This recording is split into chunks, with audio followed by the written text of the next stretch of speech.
so appreciate it, and I hope you're doing extremely well. For today's video, I thought it made sense to talk about my personal experiences with a haunted house. And I know that probably sounds like clickbait, but it's not. This is a legitimately true story, and I'm trying to understand for the life of me why I haven't thought to tell it yet.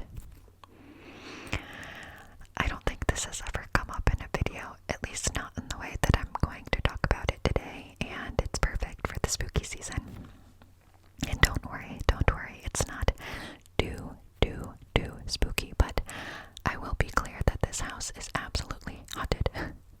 Not the one I'm in right now, but we'll get into it. You'll understand in just a moment, but that's what we've got planned for today, and I will be trying for the first time the Athletic Brewing Co. Pumpkin and Spice Dark and Gordy. This is a non-alcoholic brew, so let me show you. The can is super cute. It's got pumpkins, it's got bats and jack-o'-lantern faces, and I just really like it. And I've been getting ads for it a bunch, and targeted marketing strikes again. It won, it beat me, and I finally ordered it. I don't even like beer, to be honest with you. I mean, I don't drink, and I don't like the taste of beer, so we'll see if I actually like this, but it's cute at the very least and appropriate for this spooky story that I'll be telling. So let's give it a try.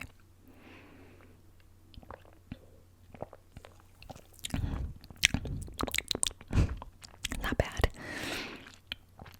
It's like a dark tasting non-alcoholic beer, but you do certainly get those notes of pumpkin spice, and I almost want to say maple, but I don't know if that's true. Is that true? I don't know, it just says autumn spices, subtle sweetness, pumpkin, blah blah blah blah. Anyway, not bad. And so if you like beer or non-alcoholic beer, you might like that, especially if you're into seasonal brews. I did have to buy it online. They don't have it in stores because it's a limited run, but you can get it right on the Athletic Brewing Co. website. Not sponsored. Nothing I do is sponsored. I'm just letting you know. Okay, so enough blabbing about nothing. Let's get into the story that I want to tell. Now, for context, I have lived in Vermont for the past 2 years, though I am not from the state of Vermont. However, I've always had family in the state of Vermont, in one particular area. It's the entire state of Vermont is pretty rural, but this is what some might consider like the boonies. It's like really out there. And that is where a large portion of my Vermont family lives, in that particular area. But my roots to this space go way back, because for as long as I can remember, and way before I was born, we've had family in that particular area. And so the reason why this is relevant is because way back in the day, my great, I don't know how many greats, my ancestors, let's just say that, they purchased a plot of land in that area and they built a house on it. Like, just the two of them, they built this house from scratch. It's like insane. And the house officially was up and done in 1914. So, quite a while back in time, I would say. And so anyway, this home has been in the family ever since. Nobody else has, came in to buy it or anything like that. Like, it has stayed in the family. And when I say we have this like family home, it's also, so I'll add that in there. I know that your first thought might be like, oh, it's this like luxurious space, right? Like how posh, how bougie. No. It's much more like cabin in the woods type vibe. And I don't say that in any way to like discount the space or to put it in any kind of negative light, but it was built in 1914, so it's extremely rustic. It's all wood. It's very antiquated. There have been really no major upgrades to the space. Like, it's maintained, but it is very much an old, like, camp lake house type situation. And I'm not sure if I have like any easily accessible photos that I can put into this video. I might, but it's just that kind of vibe, and so instantly you might think, wow, that's probably pretty spooky sounding, or it's probably haunted, and you would be right. But the thing about it is, they are all of our family members. And the reason why I know this is because I have heard countless stories through the years from family members and friends. And, you know, I have my own experiences as well. And just the energy in the space, like, despite the fact that these are my family and my direct bloodline, those are the only people who have ever inhabited this house. I would never, ever, ever, ever, ever stay there alone. Never, never. I just wouldn't. It's just a feeling. Because you don't feel like you're alone there. And not to mention that this plot of land, like I said, it's in a pretty rural area, so it's not super remote, because we do have like a family plot next door, so they're not there full time. They come and they go, but we're not in like the mountains where there's nobody else, like across the street, up the hill.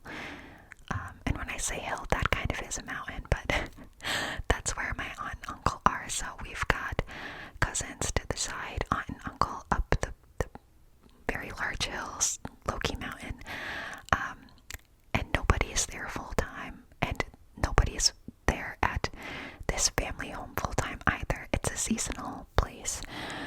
It would be very difficult and uncomfortable to stay there all year round, because it's not built to be anything more than like a summer home.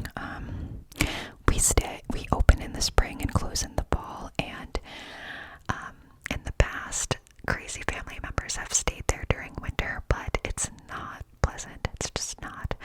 The pipes freeze up. You have to get your water from outside snow, and you have to melt it over a wood-burning stove, and it's like so much more work than it's worth.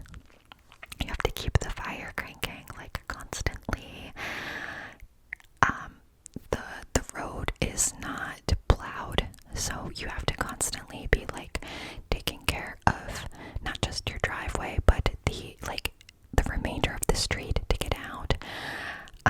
So it's a whole thing, right? So we typically are not there over the winter, and that's fine with me. That's fine with me. So anyway, that's a little bit of context about the home itself. And when you walk into a very rustic kitchen area.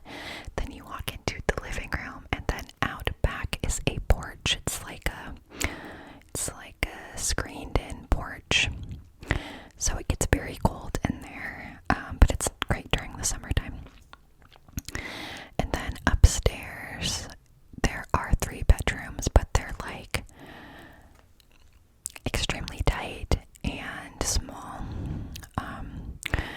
So I don't know how to explain it really, but imagine you're walking up a set of stairs, and when you get to the top, you can either move your body to the left and enter a bedroom, move your body to the right and enter a bedroom, or take one step forward and enter another bedroom. Like, they are all right there, and the walls are very thin, so it kind of feels like you're all in the same room, but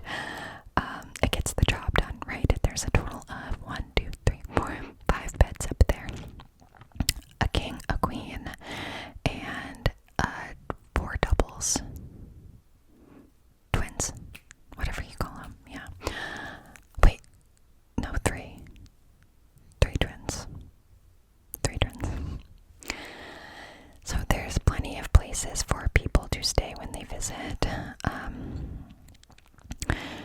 And yeah, like I said, extremely rustic, creaky, old. And so the first time I started hearing stories about this place was from my mom. And she had a lot to say.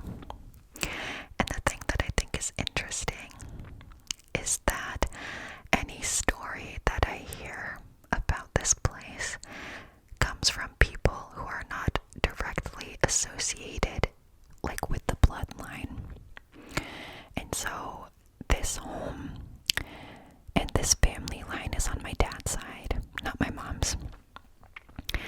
And so while my dad didn't really have stories to tell, my mom always did. She always felt like spirits in the house were playing games with her. And she told me that one day she couldn't sleep, and she walked down the stairs. It was the middle of the night, and there was a rocking chair in the corner of the room at the time. And as she got down the stairs, she saw that the rocking chair was moving. She tried to ignore it, and she walked by and went towards the bathroom and kind of turned around, and it had stopped. And she was like, okay, that I must be, imagining something that couldn't have actually happened.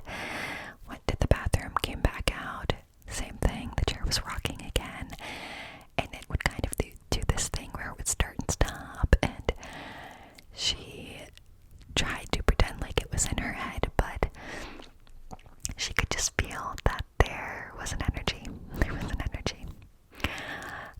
There were also numerous occasions where she would be sleeping or trying to sleep, and she would be awoken by something, a sound, a feeling, something. She would open her eyes and there would be a face right in front of her. Often it wasn't a face she recognized, though. I think maybe once or twice she did. I don't know, but she always felt like someone was messing with her, and that is one thing that I've heard from countless people. That experience of waking up and seeing a face right in front of them. I've heard that from multiple friends and even other family members. So that's not happened to me. But again, I feel pretty protected, at least thus far. I've not had anything crazy like that happen to me. However, like I said, the energies are definitely real. Like, you can feel it in your bones that it's not scary, but you just feel that you're not alone. You know what I mean? Like, that's kind of an ominous, eerie feeling, but I've never felt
crazy stuff, like walking down some incredibly steep, spooky stairs,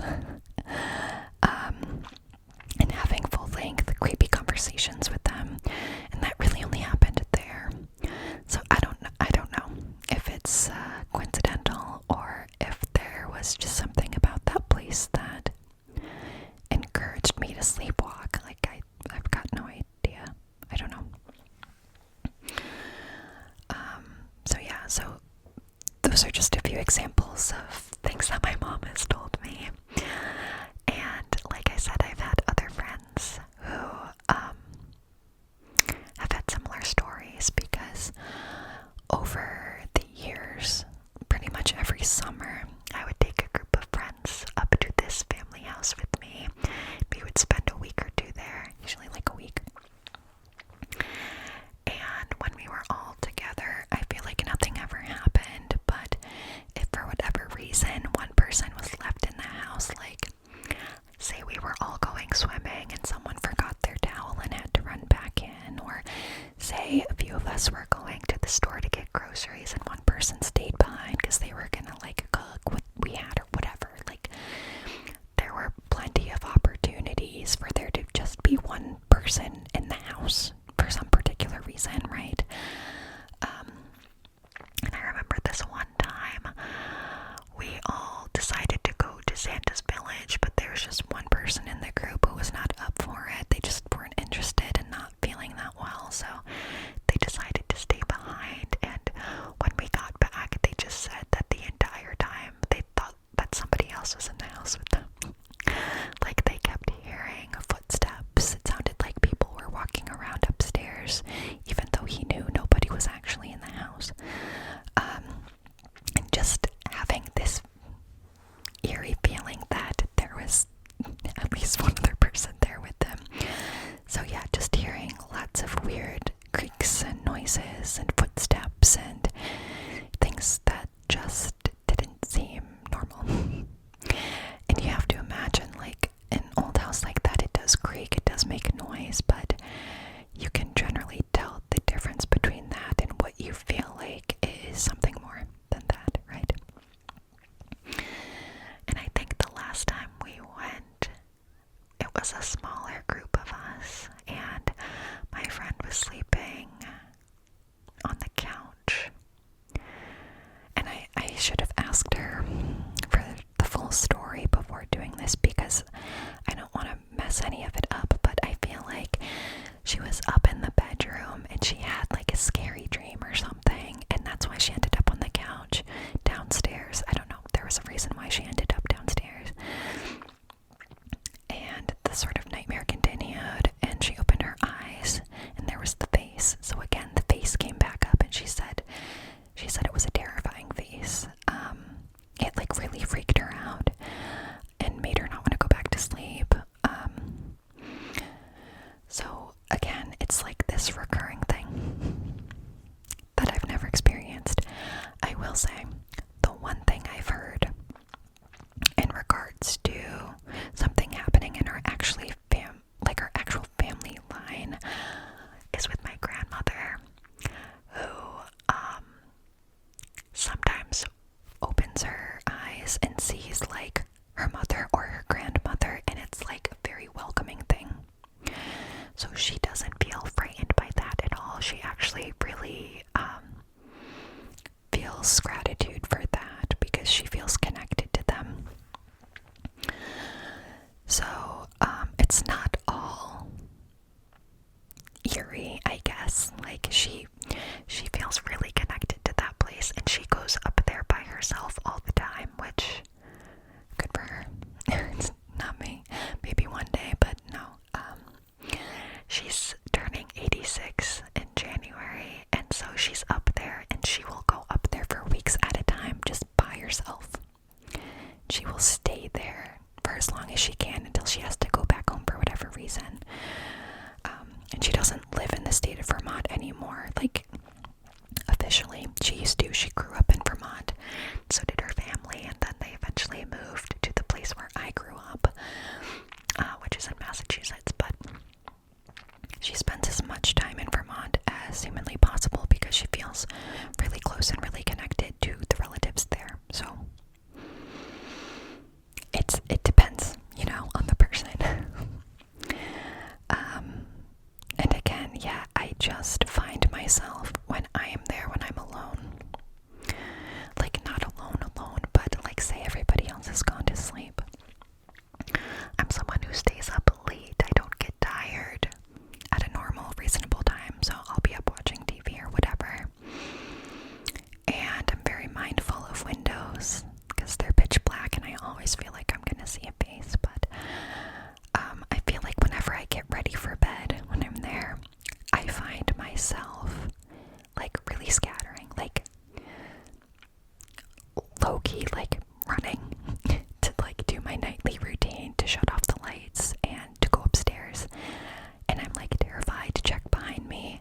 I just always feel like something's gonna pop out at me, and it's more than just like me being a scaredy cat, because I'm not, but I just deeply feel like I feel the energy, especially late at night when it's like 1, 2 in the morning, and I'm like, oh, let me just get upstairs and put tunnel vision on and like my little blinders and pretend like nothing is here with me. But it totally feels like there is.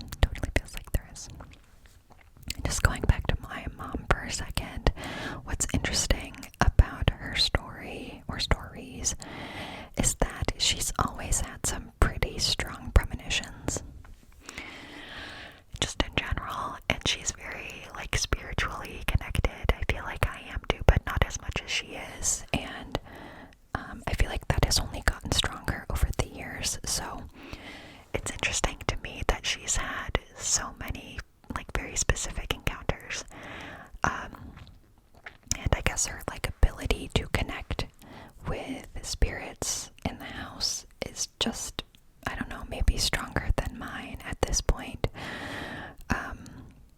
Because again, for me, it's more just a feeling. It's not, I can't point to any specific instance. I just hear from her. I hear from my friends. There was another time when I was outside and my friend from high school was inside, and she legitimately thought I was playing a joke on her. I came back in the house and she was like, what the hell is wrong with you? And I'm like, what are you talking about? She's like, why are you trying to scare me, like by banging things around and making noise and like acting like you're not in the house when you were? And I was like, girl, I was straight up outside this entire time. I don't know what you're talking about. And she got really freaked out because she legitimately thought I was there with her and it was me making these noises. But she was alone in the house doing dishes, and I forget what I was doing outside, but I was, I don't know, doing something in the yard, and I don't know, somebody decided to play a trick on her, I guess. That's my takeaway from it. So yeah, it continues to be a thing. And I haven't had like a large group over there in a few years, because now I live here, and I don't know, I should still, have gatherings there, but it just hasn't happened. I've been really busy these past few summers, but I don't know, there's definitely something to it. So like I said, if I'm able to find some pictures of the inside of the camp, I will share them throughout this video. I know I have some of like the outside of the camp, but I don't know, I don't want to like dox myself just like show the number on the house and whatever. I'm trying to be a little bit mindful, but yeah, it's definitely everything that you might expect from like a horror movie. The group of teens who drive up to the house on the lake and they're planning like a really nice summer getaway, and things go left. Though again, nothing dangerous so far. And I do believe that whatever is there, it is strictly family, just ancestors who hang out there.